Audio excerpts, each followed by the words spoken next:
Dans cette vidéo, je vais vous présenter un super outil qui va vous permettre de créer des applications mobiles sans avoir à coder. A tout de suite.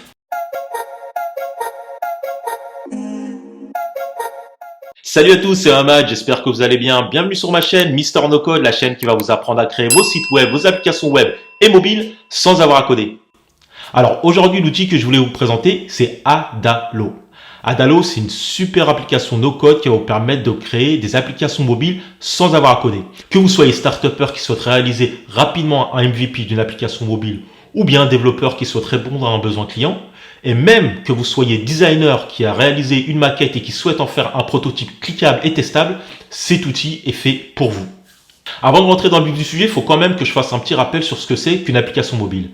Une application mobile, c'est un programme informatique installé sur votre téléphone mobile avec lequel vous allez pouvoir interagir en réalisant des actions sur votre écran. Maintenant que vous avez compris ce que c'était qu'une application mobile, je vais vous expliquer rapidement ce que c'est que le fonctionnement d'Adalo. Lorsque vous allez créer une application mobile sur Adalo, vous allez principalement passer par 4 étapes. La première étape, ça va être celle du design de vos écrans pour votre application mobile. La deuxième, ça va être celle de structurer les données qui vont être présentes dans cette application. La troisième, ça va être de créer la logique pour pouvoir afficher ces données sur votre application et pour fournir la publication. Et tout ça en utilisant que du drag and drop. Cette première vidéo s'inscrit dans une série de vidéos que je vais faire au sujet de l'outil Adalo. Et dans cette première vidéo, donc, je vais vous présenter les différentes features. C'est parti. Donc, je vais commencer par me rendre sur le site d'Adalo. Donc, comme je vous disais, aujourd'hui, vraiment, l'idée, c'est vraiment de vous montrer un peu l'outil, de montrer les différentes fonctionnalités, comment ça fonctionne. Donc, voilà, je me suis logué et donc, j'arrive sur une première fenêtre qui me demande de choisir quel type d'outil je veux créer. Est-ce que c'est une application mobile ou est-ce que c'est une web app? Donc, je vais choisir moi une application mobile native, comme je vous expliquais. Une application qu'il va falloir télécharger depuis les stores Android ou Apple ou tout autre store, accessible depuis un téléphone mobile. Donc, je choisis Native Mobile App. Et donc là, dans l'écran suivant, il y a Adalo qui me propose une série de templates déjà disponibles. Et donc ça peut être pas mal si vous avez déjà une idée à peu près claire de l'app mobile que vous voulez créer. Si je sais pas, moi, c'est un système pour les restaurants de gestion de commandes. On pourrait partir sur ce template-là, Ordering, qui reproduirait un peu le système de gestion de commande et que vous pourrez réadapter en fonction de vos besoins. Donc ça, c'est cool. Ça offre des possibilités sympatoches et ça permet de gagner un peu de temps si on veut vraiment rapidement sortir un MVP ou une application fonctionnelle rapidement, quoi. Donc moi, je vais partir sur un truc vierge. Donc je vais cliquer sur Blank. Ici, on nous propose de mettre le nom. Donc ce que je vais faire, c'est que je vais l'appeler app de test. Et ici, on a deux couleurs. En fait, ça va être les deux couleurs qui vont être dominantes sur l'application. Donc, ils vont certainement être représentés dans le bandeau de l'application, aussi sur le menu accessible au niveau du pied de l'application mobile. Donc, c'est vraiment ça. Il y a deux couleurs, il faut les définir ici. Donc, moi, je vais les laisser telles quelles.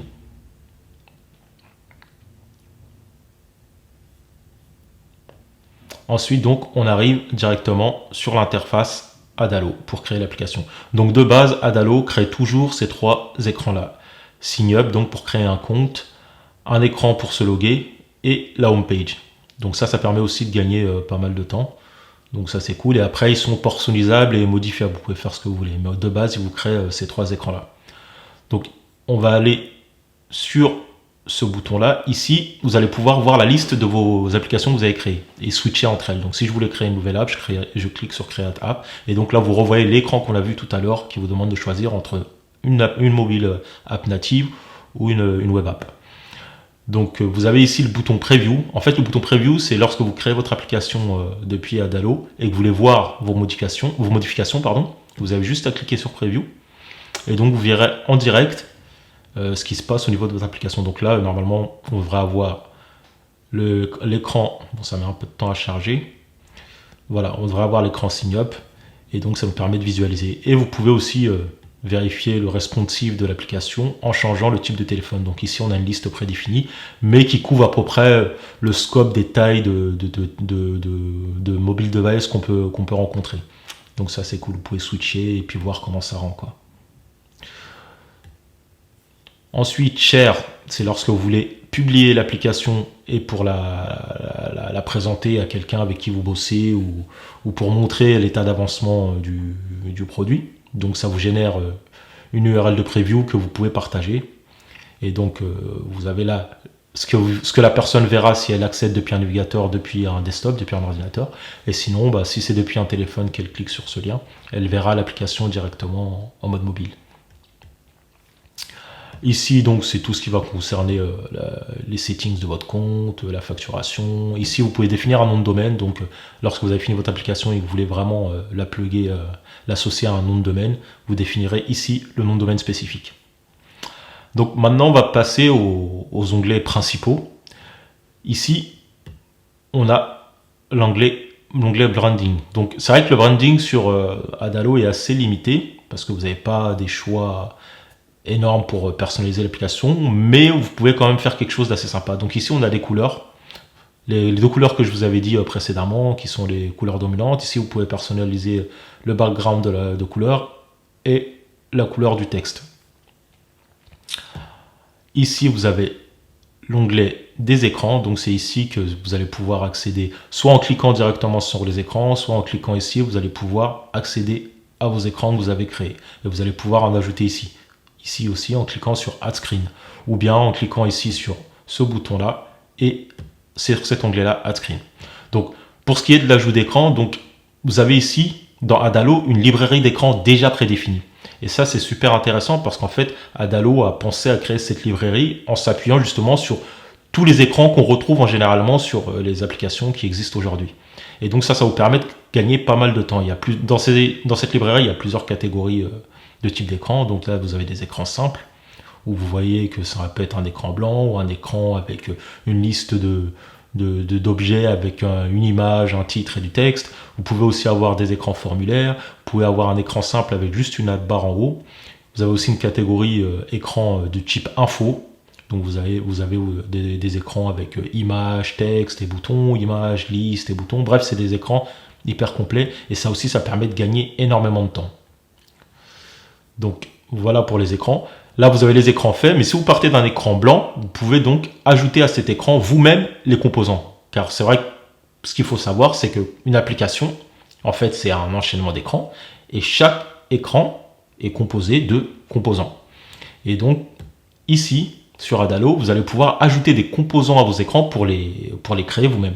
Donc pareil, vous avez des catégories pour les différents composants. Vous avez des composants de type texte, des composants de type bouton, des composants de type liste, des composants images. Bref, vous avez vraiment une liste assez exhaustive qui va vous permettre de vraiment créer des écrans assez personnalisés et qui répondent vraiment à vos besoins. Et vous avez en plus de ça une petite marketplace qui a été créée par Adalo et qui vous propose des composants un peu spécifiques du type map pour afficher une map dans votre application, ou alors des drop-down, multi-select, ça aussi c'est cool, ou alors des sliders. Bref, vous avez des composants supplémentaires que vous allez pouvoir installer dans Adalo et ensuite utiliser dans votre application que vous allez créer. Donc voilà, il faut juste cliquer sur Install et ensuite ils seront dans la liste des composants qui vous sont proposés. Ensuite, on a ici l'onglet Database, un onglet hyper important. Parce qu'en fait, c'est sur cet onglet-là que vous allez avoir accès à toutes les données qui seront présentes sur votre application. Vous n'avez pas besoin en fait de faire appel à une autre application, par exemple Airtable, pour stocker votre base de données et ensuite pouvoir l'utiliser dans Adalo. C'est ça qui est bien, c'est que tout se passe dans Adalo et vous y avez accès directement depuis l'interface visuelle. Là, ici, vous allez pouvoir définir les tables de votre base de données et les données et les objets seront stockés dans cette base de données. On fera appel directement, Adalo fera appel directement à cette base de données pour les afficher dans votre application. Et ça, je trouve que c'est vraiment super, quoi. C'est intuitif et super simple. Donc vous avez vu, c'est un système avec des tables. Ici, les tables sont appelées collections. Donc en fait, c'est le langage d'Adalo. Une collection, c'est équivaut à une table. Et dans ces tables, vous avez différents champs. Et dans ces champs, vous aurez vos données. Donc vous avez vu, il y a déjà une table qui est prédéfinie que vous ne pouvez pas supprimer. C'est la table user, utilisateur, avec ces différents champs-là. Et donc, vous pouvez ajouter des champs pour compléter en fonction de votre besoin. Et donc, vous pouvez ajouter autant de collections que vous le souhaitez. Et ce qui est pas mal aussi, c'est que donc vous avez ici différents types de champs, texte, nombre, un booléen true false, bref, vous avez un champ image, date, vous avez pas mal de types de champs, donc ça c'est pas mal, c'est intéressant. Et en plus, vous avez quelque chose qui est super intéressant lorsqu'on fait justement lorsqu'on crée une base de données, c'est cette fonctionnalité-là qui permet de définir les relations entre les différentes tables. Parce que ça, c'est quelque chose de hyper important lorsqu'on crée une application mobile et la base de données associée à cette application mobile. Pour pouvoir afficher les données des différentes tables d'une manière logique, il va falloir créer des relations entre les différentes tables. Mais je ferai une vidéo sur ce sujet un peu plus détaillée pour vous expliquer comment ça fonctionne. Mais en tout cas, ce qu'il faut savoir, c'est que quand on crée des relations, il y a 3 types de relations principalement. C'est one to many to many et many to one. En gros, entre 2 tables, 2 objets d'une table, est-ce que le premier objet pourra avoir pourra être associé à plusieurs objets d'une autre table, ou alors est-ce que plusieurs objets d'une table pourront être associés qu'à un seul objet d'une table, ou alors est-ce que plusieurs objets d'une table peuvent être associés à plusieurs objets d'une autre table. Donc c'est ça le principe. Et donc ça, vous pourrez le définir ici d'une manière très simple, juste en cliquant et en validant.